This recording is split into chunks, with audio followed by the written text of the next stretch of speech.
FM 89.1, Radio Universidad.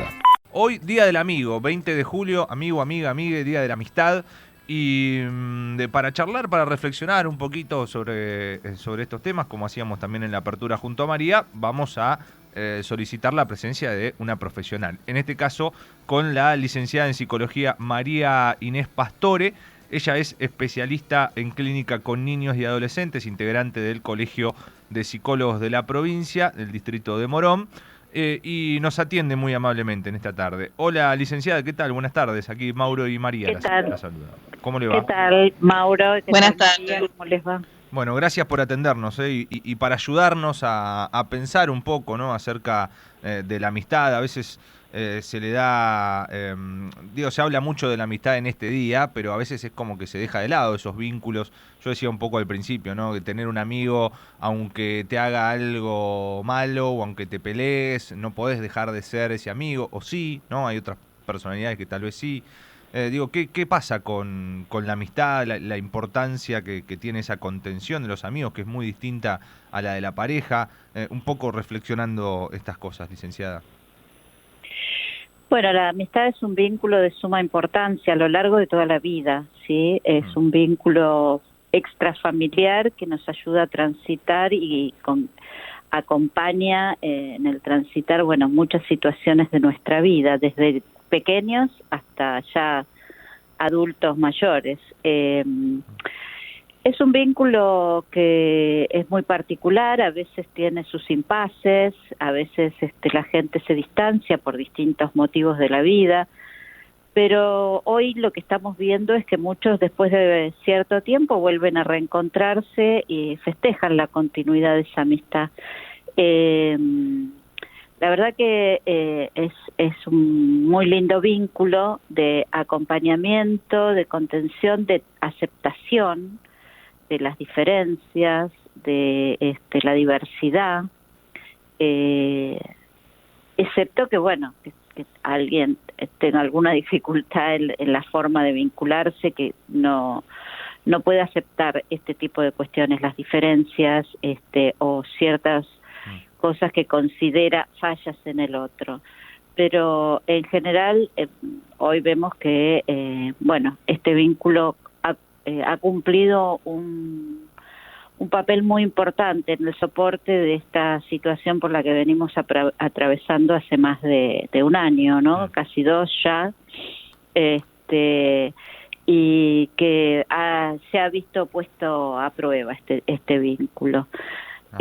Afortunadamente las redes en un primer momento han servido para sostener, para reemplazar, si bien no es lo mismo, y hoy después de tanto tiempo de iniciada la pandemia, la gente empieza a sentir la necesidad de recuperar lo presencial, pero ha permitido sostener muchos vínculos, entre ellos el de la amistad.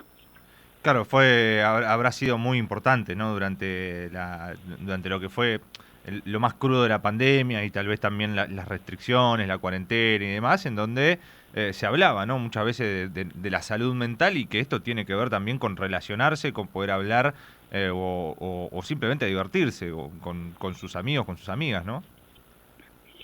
Sí, la verdad es que ha sido fundamental, ha dado continuidad pero en esta interrupción que tuvimos tan abrupta y total de nuestras formas de vida, y la virtualidad, excepto aquellas personas a las cuales les resulta difícil la virtualidad, que todavía vemos que hay personas que no se adaptan, pero ha permitido, por ejemplo, el festejo de cumpleaños, reuniones virtuales de amigos, además de todo lo que tiene que ver con el ámbito laboral y profesional, pero en lo social también ha sido un gran apoyo, y ha permitido transitar esta situación sintiendo que no se perdía todo, ¿sí?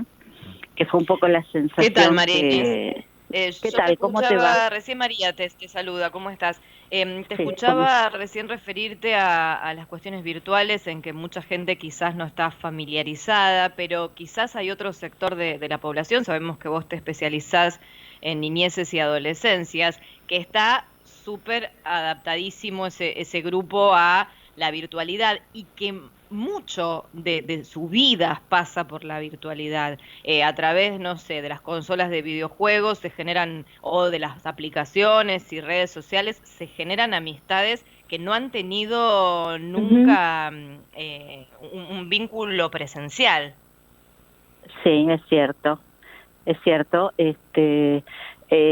Hoy en día los chicos muchas veces por muchísimas cuestiones, por distancia, por seguridad, no se encuentran, no se pueden encontrar. Además de, bueno, que la pandemia interrumpió todo lo que tenía que ver con las actividades recreativas y deportivas, pero también existe esta otra cuestión que tiene que ver con la posibilidad de encuentro a través de estos juegos vía internet, donde se conocen, comparten y construyen vínculos, incluso chicos que a lo mejor tienen muchas dificultades para establecer vínculos, a través de lo virtual pueden hacerlo. ¿Sí? Claro. Por supuesto tiene sus Sí, esto me limitaciones. imagino que es muy, a veces es muy difícil para las personas grandes, para los papás, las mamás, comprender esto. O sea, ¿cómo puede ser tu amigo o tu amiga si no lo conoces? Y quizás se conoce mucho más hablando a través de las aplicaciones, de los chats y demás, un WhatsApp, por ejemplo, todos los días que viéndose en un boliche, en un lugar lleno de ruido, donde la conversación no fluye, ¿no? No, seguro. A ver, lo virtual no escapa a toda actividad humana que puede tener cosas muy positivas y cosas muy negativas. El tema es el cómo se usa, este, y la forma en que esto se transita. Todas las actividades humanas, todos los grandes descubrimientos humanos han sido, en algunos aspectos muy beneficiosos y a veces en otros Claro. muy perjudiciales. Sí, o sea, no, Bueno, no lo es que... importante en este caso es compartir en la amistad, ¿no? Me Exacto. parece que es como lo básico de la amistad. ¿Qué pasa cuando no se comparte? Cuando hay muchas cosas que no se comparten. Al comienzo del programa hablábamos con Mauro de esta famosa grieta por cuestiones políticas. Hay muchos temas como por ejemplo el debate sobre la despenalización y la legalización del aborto que ha abierto aguas entre amigas, ¿no? ¿Qué pasa con todo esto? Que, bueno, Mauro mencionaba la cuestión del fútbol, ¿no? Que a veces, sobre todo entre varones, se da esto de pelearse por un partido, ¿no? ¿Qué pasa con esto y la amistad, con estos temas que calan profundo en la sociedad y que a veces generan distanciamientos o peleas o disputas en lo familiar y sobre todo entre amigos, ¿no? Mira, es cierto que tenemos una sociedad mucho más dividida que en otras épocas. El tema que lo que va a preservar los vínculos, sea familiares, sea de amistad, sea laborales, es el respeto por la diferencia, la aceptación de que otro pueda pensar diferente. Hoy esto lo vemos complicado, ¿no? Se ha complicado por muchas cuestiones a nivel de muchos temas, como vos decís, la ley de interrupción del embarazo, la ley de educación sexual, digamos, hay una diversidad de formas de pensar las cosas, pero el grave problema es que no se tolera que otro, en algunos casos, ¿no? No en todos, pero se tolera poco que el otro piense diferente. Se lo vive como si fuera a veces un enemigo. Y eso dificulta bastante algunos vínculos. Pero yo creo que cuando hay algo del orden de lo afectivo, del cariño, obviamente eso puede ser superado y el vínculo se sostiene por sobre todas las cosas. Sí, también, licenciada, lo que se me ocurre es que estamos hablando de la propia dinámica de cada grupo de amigos o de amigas, porque digo, yo ponía el ejemplo personal de que tengo amigos que piensan muy distinto tal vez en cuestiones políticas a mí, pero se puede tornar como una discusión, como un intercambio de ideas, de opiniones, por tratar de convencer al otro, hasta por cargar o hacer chistes o lo que sea. Pero bueno, también entiendo que puede haber en algún momento que se sobrepase algún límite y que pueda quedar como en una rispidez. Pero lo que me parece es que más allá, y entiendo por lo que usted decía, es que ese vínculo afectivo o esas cuestiones externas no tienen por qué separar el vínculo afectivo, que va más allá de lo que podés pensar vos o lo que puedo pensar yo, ¿no? No, seguro, y la cuestión del respeto, el respeto por el otro y su autonomía y su diversidad es fundamental, ¿no? Bueno, vos tocaste una palabra que es diversidad, ¿no? Yo he conocido casos, por ejemplo, ¿no? De grupos conozco en grupo de varones, ¿no? Que algunos se han conocido desde la infancia, la adolescencia y demás, y llega un momento que alguno de ellos es gay y lo cuenta en el grupo. Y quizás hasta ese momento alguna cuestión de intolerancia era pasada de largo y ahí se arma una grieta en la que es muy difícil de devolver, ¿no? Porque en un grupo donde alguien cuenta algo muy íntimo de su vida, revela algo que tiene que ver con su identidad, con su orientación sexual, y hay alguien que detesta todo eso, que lo ha manifestado siempre, y es muy difícil que pueda haber ahí un mecanismo, por el grupo de por sí a veces tiene que elegir entre uno y otro, ¿no? ¿Qué hacemos? Contenemos a uno, tratamos de que el otro acepte. ¿Qué es lo que pasa en esas dinámicas cuando sucede algo así que es muy fuerte? O sucede muchas veces que alguno de los miembros del grupo de amigos, de amigas, está en pareja con alguien que cae mal, que es disruptivo para el resto del grupo por X motivo, y esa persona lo eligió y está tirar entre su vida personal y su vida con sus amigos o amigas, que hasta en su momento quizás era la misma, y de repente ahí hay algo que se rompe. Sí, a ver, algo que se rompe, por ejemplo, en el caso de cuando la pareja no es aceptada por el grupo, algo que se rompe implica que hay algo que es frágil, ¿no? Porque perfectamente ese vínculo podría seguir compartiendo determinadas cuestiones y acompañando a este otro, aunque yo piense que a lo mejor se está equivocando, ¿sí? Justamente el vínculo de acompañamiento implica, bueno, transitar, elegí, decidí, yo estoy acá para cuando me necesites. Y con respecto a lo que planteabas de la diversidad sexual, la verdad que ese es un tema mucho más complejo, ¿sí? Porque tiene que ver un poco con lo instituido, lo que se instituye socialmente y las formas en que se va formando e instituyendo la subjetividad, y la verdad que nosotros estamos en una transición, ¿sí? Todavía hay mucha influencia de lo heteronormativo y del paradigma patriarcal en todos nosotros. Algunos nos cuesta el lenguaje, a pesar de que, bueno, que podemos aceptar y entender la diversidad, otros no tanto, entonces me parece que es mucho más complejo y además toca cuestiones del orden de la subjetividad de cada uno, ¿sí?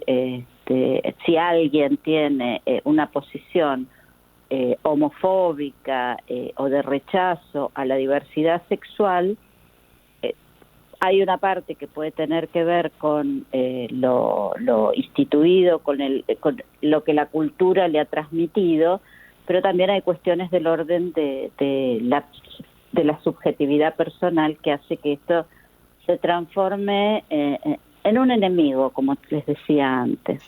Es difícil generalizar, es difícil dar ideas que abarquen a la mayoría, porque la verdad es que las particularidades, las individualidades es lo que nos caracteriza a los seres humanos. Vos decías recién que estamos como sociedad como en una transición, ¿no? ¿Qué pasa con la aceptación, con la tolerancia, en las diferencias en los grupos más grandes y los grupos más jóvenes? ¿A quién le cuesta más? Imagino yo la respuesta, pero por las dudas te lo consulto. ¿A quién le cuesta más aceptar la diferencia? ¿A las personas más grandes o No más sé qué jóvenes? respuesta imaginás, pero te digo que hay de todo. Sí, sí, sí. Por lo menos yo no soy de una generación joven y dentro de mis coetáneos hay de todo. Y creo que también desde los jóvenes, porque a veces a los jóvenes les cuesta mucho la diversidad porque están en proceso de reafirmación, a los más jóvenes, ¿no?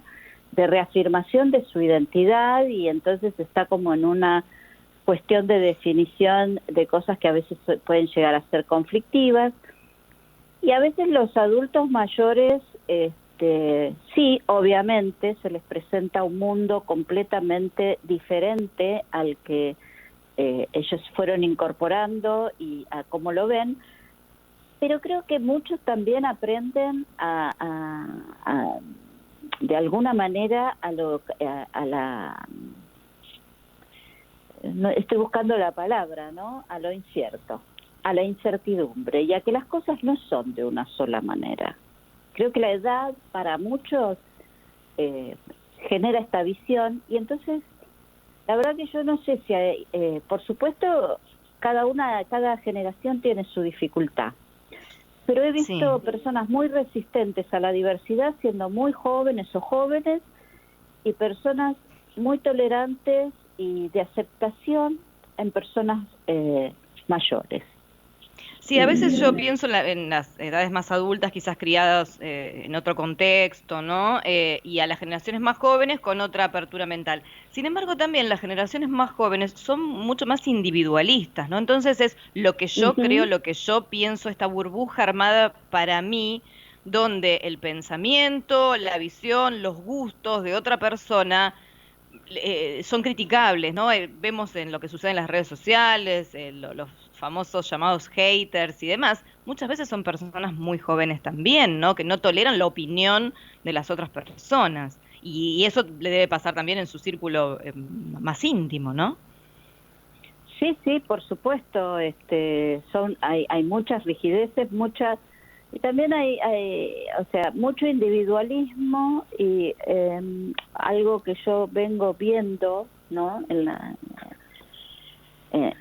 las nuevas generaciones, es como esta cosa de la inmediatez, esta cosa de no poder pensar qué puede pasar, qué consecuencias, hipotetizar, por supuesto, nadie puede asegurarlo, pero qué consecuencias pueden llegar a tener ciertos actos.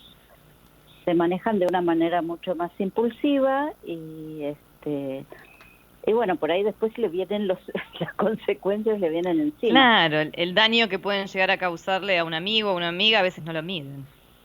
Exactamente, ¿no? En esto de, bueno, las cosas son como yo las pienso, y al otro por ahí que piensa diferente lo puede afectar.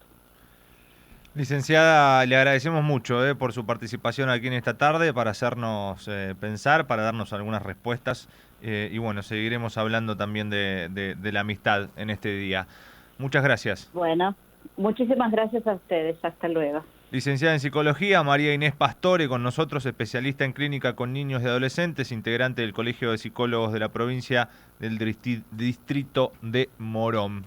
Desde la Universidad Nacional de La Matanza, Radio Universidad FM 89.1. Siempre cerca.